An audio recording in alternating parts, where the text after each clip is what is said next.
¿Y qué es un OLE? Pues un OLE es el entorno organizacional de aprendizaje y no es otra cosa que la visión de conjunto, de equipo o de organización de los entornos personales de aprendizaje o de la visión de cómo aprende nuestra organización. Si usáramos a modo de analogía la definición de PLE de la que hablábamos en el módulo 1, diríamos que un entorno organizacional de aprendizaje es el conjunto de fuentes de información, herramientas, actividades, mecanismos cognitivos y redes de personas que usa una organización de forma asidua para aprender. Pero además son todas las relaciones entre sus elementos y son además la forma en la que organizamos esos elementos en nuestras narrativas, la forma en la que lo contamos, la forma en la que entendemos que encajan. A ese encaje sistémico es a lo que llamamos entorno organizacional de aprendizaje. Si queréis de forma analítica, podríamos dividir incluso este concepto en los mismos 3 niveles en los que nos referíamos cuando hablamos de entornos personales de aprendizaje. Es decir, por un lado tendríamos las herramientas, fuentes de información, actividades, mecanismos que usa nuestra organización para acceder y adquirir información, tanto de fuera como de dentro de la organización, porque aquí radica gran parte de la complejidad de un OLE frente a un PLE.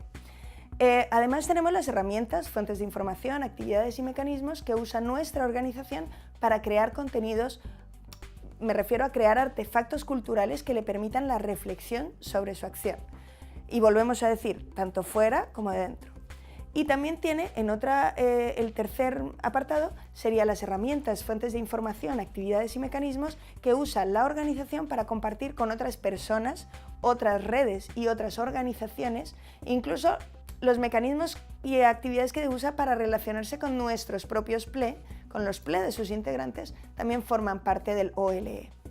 Muy importante, la visión compartida que tenemos todos sobre cómo esos elementos se relacionan entre sí, cuidado, la que tenemos todos, cómo funciona de una manera concreta y la finalidad común que esos aprendizajes y esos mecanismos tienen. Seguramente esta última parte es la más compleja de todo el OLE, porque cuando se trata de nuestro entorno personal de aprendizaje no necesitamos tener una visión compartida con nadie. En realidad elegimos las herramientas, las fuentes de información, las actividades y los mecanismos que mejor nos parecen a nosotros. Algunas incluso de forma inconsciente y da igual. Y tenemos una única visión que además puede ser cambiante y da igual porque es la buena, es la nuestra, hacia dónde queremos ir. Y puede ser dinámica y fluida, pero es la nuestra, no la tenemos que negociar. Cuando tenemos que convertir a esa visión en una visión compartida con un colectivo de personas en unas condiciones complejas como las de la escuela, las cosas entonces se ponen un poco más difíciles. Porque construir una visión compartida, entender el pensamiento sistémico, evidenciar todos los dominios personales y los modelos de pensamiento que subyacen a toda nuestra forma de trabajar es tremendamente complejo. ¿Recordáis las 5 disciplinas de las que hablaba Senge y que os comentaba en el primer vídeo? Pues es aquí donde se ponen en marcha para conseguir una organización que aprende y una organización que pone en marcha un OLE conjunto de todos.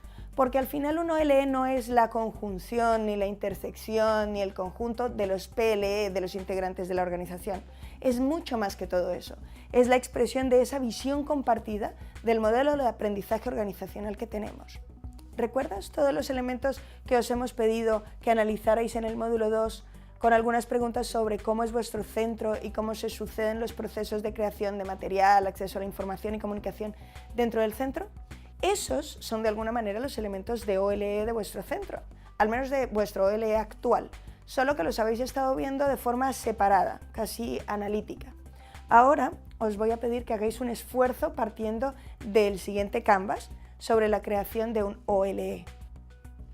Para empezar, solo nos centraremos en reconocer cómo son ahora mismo esos mecanismos, es decir, la parte de arriba, la que hemos marcado con un rectángulo. Vais a organizar, si al final has convencido a algún compañero para hacerlo, mejor, si lo hacéis juntos, mejor, si no, pues lo haces tú. Todos esos elementos que veíamos en el módulo 2 y de los que habéis hecho una lista, los vais a tratar de esquematizar de forma explicativa, procesual. La mejor forma de hacerlo es que una vez que tengáis la lista hecha, intentéis contar un cuento, una historia de no más de 4 minutos en la que, ayudados por un dibujo que podéis ir haciendo sobre la marcha, expliquéis cómo funcionan todos esos elementos que en conjunto en vuestra escuela se organizan para que aprendáis. Sed creativos, es muy importante que no sea ni solo una explicación ni solo un dibujo, que sea ambos y que además podamos oír vuestra propia voz.